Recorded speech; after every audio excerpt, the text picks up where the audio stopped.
प्रभु तेरी वाणी जीवन की रोटी, नैनों की ज्योति अंधेरा मिटाती।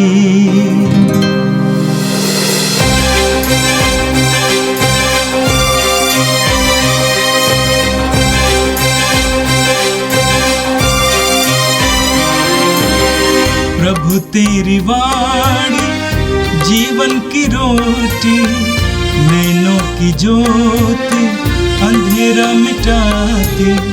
प्रभु तेरी वाणी जीवन की रोटी, नैनों की ज्योति अंधेरा मिटाती। वाणी वाणी वाणी वाणी वाणी पवित्र है, शाश्वत है, जीवन का मन्ना है। 19 दिसंबर शुक्रवार।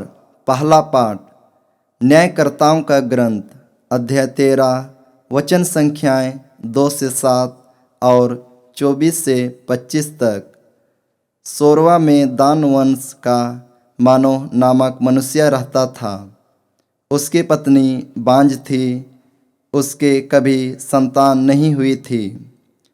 प्रभु का दूत उसे दिखाई दिया और उससे यह बोला, आप बांझ हैं, आपके कभी संतान नहीं हुई, किंतु अब आप गर्भवती होंगी और पुत्र प्रसव करेंगी।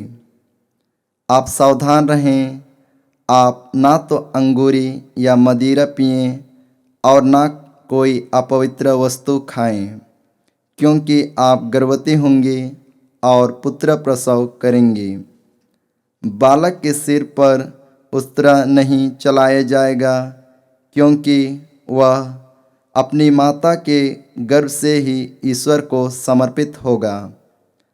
फिलिस्तियों के हाथ से इज़राइल का उद्धार उसी से आरंभ होगा। वह स्त्री अपने पति को यह बताने गई। उसने कहा, ईश्वर की ओर से एक पुरुष मेरे पास आया। उसका रूप स्वर्गदूत की तरह अत्यंत प्रभावशाली था। मुझे उससे यह पूछने का साहस नहीं हुआ कि आप कहाँ से आ रहे हैं, और उन्होंने मुझे अपना नाम नहीं बताया। उसने मुझसे यह कहा, आप गर्भवती होंगी और पुत्र प्रसव करेंगी। आप अब से ना तो अंगूरी या मदिरा पिएं और ना कोई अपवित्र वस्तु खाएं। बालक अपनी माता के गर्भ से अपनी मृत्यु के दिन तक ईश्वर को समर्पित होगा। उस स्त्री ने पुत्र प्रसव किया और उसका नाम समसोन रखा। बालक बढ़ता गया और उसे प्रभु का आशीर्वाद मिलता रहा। बाद में सोरवा और एस्तवेल के बीच के महदेन में प्रभु का आत्मा उसे प्रेरित करने लगा। यह प्रभु की वाणी है। संत लूकास के अनुसार पवित्र सुसमाचार, अध्याय 1, वाक्य संख्या 5 से लेकर 25 तक। यहूदिया के राजा हेरोद के समय अबियस के दल का जकरियस नामक एक याजक था। उसकी पत्नी हारून वंश की थी और उसका नाम एलिजाबेथ था। वे दोनों ईश्वर की दृष्टि में धर्मी थे। वे प्रभु की सब आज्ञाओं और नियमों का निर्दोष अनुसरण करते थे। उनके कोई संतान नहीं थी, क्योंकि एलिजाबेथ बांझ थी और दोनों बूढ़े हो चले थे। जकरियस नियुक्ति के क्रम से अपने दल के साथ याजक का कार्य कर रहा था। किसी दिन याजकों की प्रथा के अनुसार उनके नाम चिट्ठी निकली कि वह प्रभु के मंदिर में प्रवेश कर धूप जलाए। धूप जलाने के समय सारी जनता बाहर प्रार्थना कर रही थी। उस समय प्रभु का दूत उसे धूप की वेदी की दाईं ओर दिखाई दिया। जकरियस स्वर्गदूत को देखकर घबरा गया और भयभीत हो उठा। परंतु स्वर्गदूत ने उससे कहा, जकरियस, डरिए नहीं, आपकी प्रार्थना सुनी गई है। आपकी पत्नी एलिजाबेथ के एक पुत्र उत्पन्न होगा, आप उसका नाम योहन रखेंगे। आप आनंदित और उल्लसित हो उठेंगे और उसके जन्म पर बहुत से लोग आनंद मनाएंगे। वह प्रभु की दृष्टि में महान होगा, अंगूरी और मदिरा नहीं पिएगा। वह अपनी माता के गर्भ में ही पवित्र आत्मा से परिपूर्ण हो जाएगा और इस्राएल के बहुत से लोगों का मन उनके प्रभु ईश्वर की ओर अभिमुख करेगा। वह पिता और पुत्र का मेल कराने, स्वेच्छाचारियों को धर्मियों की सद्बुद्धि प्रदान करने और प्रभु के लिए एक सुयोग्य प्रजा तैयार करने के लिए एलियस के मनोभाव और सामर्थ्य से संपन्न प्रभु का अग्रदूत बनेगा। जकरियस ने स्वर्गदूत से कहा, इस पर मैं कैसे विश्वास करूं, क्योंकि मैं तो बूढ़ा हूं और मेरी पत्नी बूढ़ी हो चली है। स्वर्गदूत ने उसे उत्तर दिया, मैं गाब्रिएल हूं, ईश्वर के सामने उपस्थित रहता हूं। मैं आपसे बातें करने और आपको यह शुभ समाचार सुनाने भेजा गया हूं। देखिए, जिस दिन तक ये बातें पूरी नहीं होंगी उस दिन तक आप मौन रहेंगे और बोल नहीं सकेंगे, क्योंकि आपने मेरी बातों पर जो अपने समय पर पूरी होंगी विश्वास नहीं किया। जनता जकरियस की बाट जो रही थी और आश्चर्य कर रही थी कि वह मंदिर में इतनी देर क्यों लगा रहा है। बाहर निकलने पर जब वह उनसे बोल नहीं सका तो वे समझ गए कि उसे मंदिर में कोई दिव्य दर्शन हुआ है। वह उनसे इशारा करता जाता था और गूंगा ही रह गया। अपनी सेवा के दिन पूरे हो जाने पर वह अपने घर चला गया। कुछ समय बाद उसकी पत्नी एलिजाबेथ गर्भवती हो गई। उसने 5 महीने तक अपने को यह कहते हुए छिपाए रखा, यह प्रभु का वरदान है। उसने समाज में मेरा कलंक दूर करने की कृपा की है। यह प्रभु का पवित्र सुसमाचार है। ख्रिस्त प्रभु की जय। यीशु में मेरे प्रिय भाई और बहनों, हम लोगों ने बहुत बार लोगों को यह कहते हुए जरूर सुना होगा, भगवान के घर में देर है पर अंधेर नहीं। या उस वास्तविकता को हमारे सामने प्रकट करता है कि ईश्वर हमारा कभी भी परित्याग नहीं करता है। हमारा दृष्टिकोण और मानवीय स्वभाव हमें ईश्वर से अत्यंत दूर लेकर जा सकता है, पर ईश्वर की कृपा दृष्टि हमारे जीवन पर सदैव बनी रहती है। और इसी पर निहित यह कथन को हमारे लिए कहा जाता है कि भगवान के घर में देर है पर अंधेर नहीं। ईश्वर संभवतः हमारे प्रार्थनाओं का उत्तर देरी से जरूर देगा, लेकिन वह कभी भी अंधकार में हमें नहीं रखेगा। ईश्वर हमारे साथ सदैव रहते हैं और यही हमारे लिए सही मायने में क्रिसमस का एक शुभ संदेश है कि ईश्वर हमारे साथ रहता है, ईश्वर हमारे बीच में विराजमान रहता है।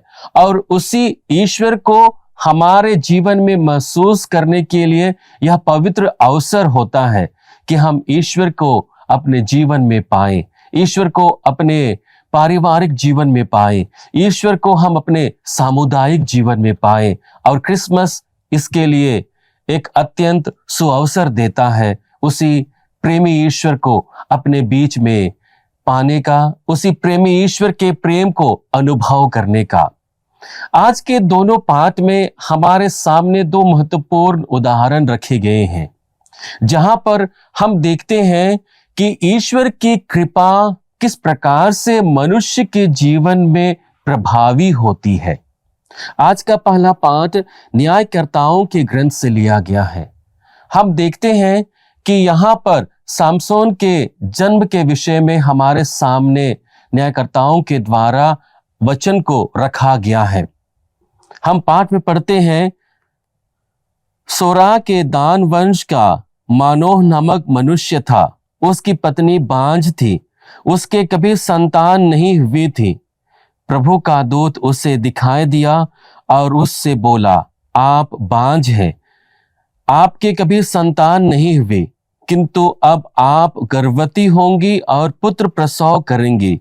आप सावधान रहें, आप न तो अंगूरी या मदिरा पिए और न कोई अपवित्र वस्तु खाए, क्योंकि आप गर्भवती होंगी और पुत्र को प्रसव करेंगी। यहां पर बांझपन ईश्वर की कृपा के अभाव को हमारे सामने प्रकट करता है कि उनके जीवन में, उनके शादीशुदा जीवन में ईश्वर की आशीष नहीं हुई और इस तरह से उनका जीवन अपूर्ण रहा। लोग उनके बारे में भले बुरे कहते थे, लेकिन उनका जीवन ईश्वर की दृष्टि में महत्वपूर्ण था और बाद में ईश्वर की योजना उनके जीवन में पूरी होती है। और वचन कहता है, आपके कभी संतान नहीं हुई, किंतु अब आप गर्भवती होंगी और पुत्र प्रसव करेंगी। उनके जीवन में ईश्वर का वरदान आता है, ईश्वर की कृपा उनके जीवन में प्रकट होती है। एक बच्चे के रूप में उन्हें पुत्र का वरदान मिलता है। और इस तरह से हम देखते हैं कि जो भी लोग ईश्वर की योजना के अनुसार अपने जीवन को व्यतीत करते हैं, उनके लिए ईश्वर की योजना अपने समय में, अपने निर्धारित समय में पूरी होती है और उसी योजना को अपने जीवन में प्रकट होने के लिए उन्हें धार्मिकता का जीवन जीना होता है। और जब ये लोग अपने धार्मिकता को जीने लगते हैं, ईश्वर की योजना उनके जीवन में पूरी होती है। यीशु में मेरे प्रिय भाई और बहनों, सामसोन एक महान नबी बने, एक महान व्यक्ति बने, जो इस्राएली लोगों के उद्धार के लिए अपने जीवन को अर्पित कर दिया। यह ईश्वर की ओर से निहित एक योजना थी। उस योजना के अनुरूप वह अपने कार्य को अपने लोगों के सामने प्रकट करता है। लेकिन दूसरी ओर हम लोग देखते हैं कि उस दंपति के जीवन में हमारी सोच के आधार पर और दुनियावी सोच के आधार पर ईश्वर की कृपा की कमी दिखाई देती है कि उन्हें शादी के बाद में संतान नहीं मिला। लेकिन हम देखते हैं कि ईश्वर अपने समयानुसार अपनी योजना को पूरी करता है और वह इस बात की ओर हमें संकेत देते हैं कि हमें अपने जीवन में सदैव धैर्य बना रहना चाहिए, हमें धैर्यशील जीवन जीना चाहिए।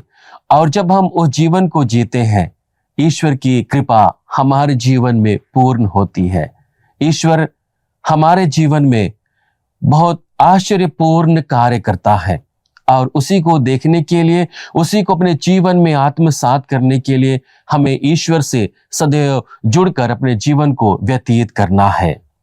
आज के सुसमाचार में हमारे सामने एक और ऐसे दंपति का उदाहरण है जो अपनी अवस्था में बहुत बुजुर्ग हो चुके थे, लेकिन उनके जीवन में ईश्वर की कृपा प्रकट होती है।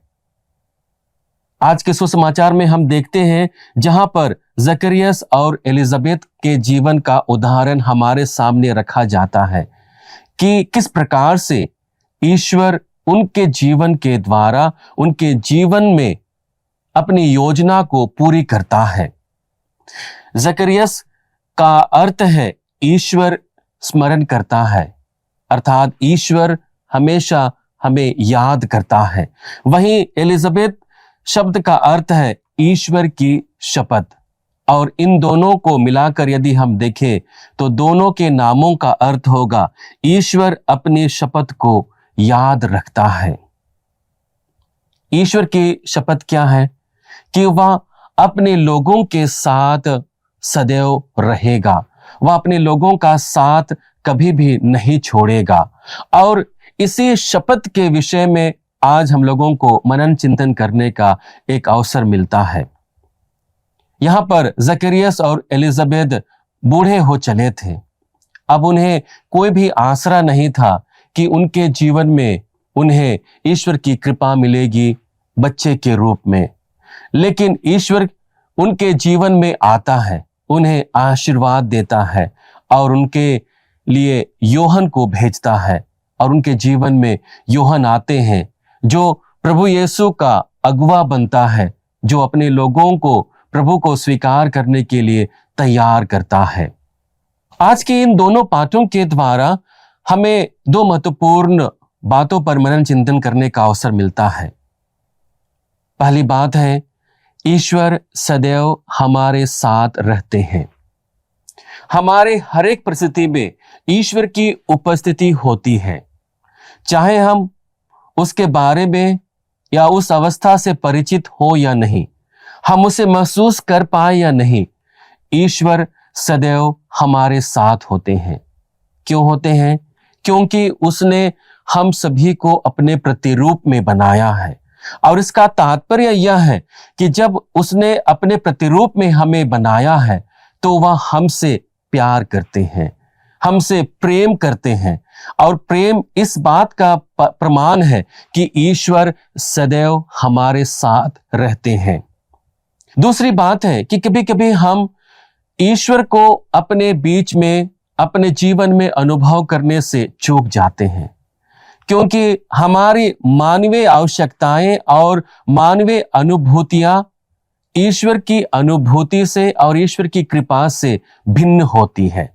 और उसी के विषय में आज ये दोनों उदाहरण हमारे सामने प्रकट किए जाते हैं। यदि हम देखें तो हमें ऐसा प्रतीत होगा कि उनके जीवन में ईश्वर की कमी रही, उन्हें ईश्वर की कृपा नहीं मिली, उन्हें ईश्वर का वरदान नहीं मिला। लेकिन ईश्वर अपने निमित्त और समय अनुसार अपनी योजना को मानवीय जीवन में पूरा करता है। हम देखते हैं कि यहां पर जकरियस और एलिजाबेथ धार्मिकता का जीवन जी रहे थे और इसी धार्मिकता को वे लगातार अपने जीवन में प्रकट कर रहे थे। उन्हें मालूम था कि ईश्वर की योजना उनके जीवन में पूरी होगी। हम वचन में पढ़ते हैं, वे दोनों ईश्वर की दृष्टि में धर्मी थे, वे प्रभु की सब आज्ञाओं और नियमों का निर्दोष अनुसरण करते थे। यहां पर वचन हमें साफ साफ बताता है कि यद्यपि मानवीय दृष्टिकोण से उनका जीवन ईश्वर विहीन लगता है और ईश्वर विहीन प्रतीत होता है, लेकिन वे ईश्वर के कृपा पात्री बनते हुए, ईश्वर के कृपा पात्र बनते हुए एक धार्मिकता का जीवन जी रहे थे, एक निर्दोष का जीवन जी रहे थे। और यही जीवन ईश्वर के लिए प्रिय होती है। और इस प्रकार से हम देखते हैं कि उनके जीवन में ईश्वर की आशीष मिलती है, ईश्वर की कृपा मिलती है। यीशु में मेरे प्रिय भाई और बहनों, आज के ये दोनों पाठ हमें अपने जीवन पर गहन रूप से मनन चिंतन करने का एक अवसर देती है। हम आगमन काल में हैं और आगमन काल विशेष रूप से हम सभी को तैयार करता है प्रभु को अपने जीवन में लाने का, उस ईश्वर के प्रेम को अपने जीवन में महसूस करने का जिसने हमारे लिए मुक्तिदाता को भेजा है। आइए हम अपने जीवन को परख कर देखें कि क्या मैं अपने स्वभाव को, अपने विचारों को, अपने ध्येय को ईश्वर की योजना पर छोड़ देता हूं? क्या मैं ईश्वर की योजना पर विश्वास करता हूं जो वह मेरे लिए समय अनुसार पूरा करता है? आइए हम प्रभु से बल मांगे कि हम सदैव ईश्वर की योजना को पूरी करते रहें, ईश्वर की योजना के लिए अपने आप को एलिजाबेथ और जकरियस की भांति समर्पित होकर अपने जीवन को जिए और उसी योजना को हम अपने जीवन में साकार कर सके। हे सर्वशक्तिमान पिता परमेश्वर, हम धन्यवाद देते हैं प्रभु हमारे जीवन के लिए जिसे तूने हमें दिया है। प्रभु, जिस प्रकार से हम अपने जीवन को जीते हुए इस आगमन काल में प्रवेश किए हैं और अपने आप को तैयार कर रहे हैं तेरे परम प्रिय पुत्र हमारे प्रभु यीशु क्रिस्त को अपने जीवन में पाने के लिए, एक बालक के रूप में, एक राजकुमार के रूप में। प्रभु, हमें बल दे कि हम अपनी योजनाओं को तेरी इच्छाओं में परिवर्तित कर सकें, अपने विचारों को तेरे विचारों में परिवर्तित कर सकें, और इस प्रकार से हम कभी भी तुझसे दूर ना हो, तेरी कृपाओं से हम कभी भी वंचित ना हो, बल्कि धार्मिकता का जीवन जीते हुए, आशापूर्ण जीवन जीते हुए हम तेरी योजनाओं को अपने जीवन में पूर्ण करने में समर्थ हो पाए। हम यह प्रार्थना करते हैं हमारे प्रभु ख्रिस्त के द्वारा, आमीन। प्रभु तेरी वाणी जीवन की रोटी, नैनों की ज्योति अंधेरा मिटाती, हाय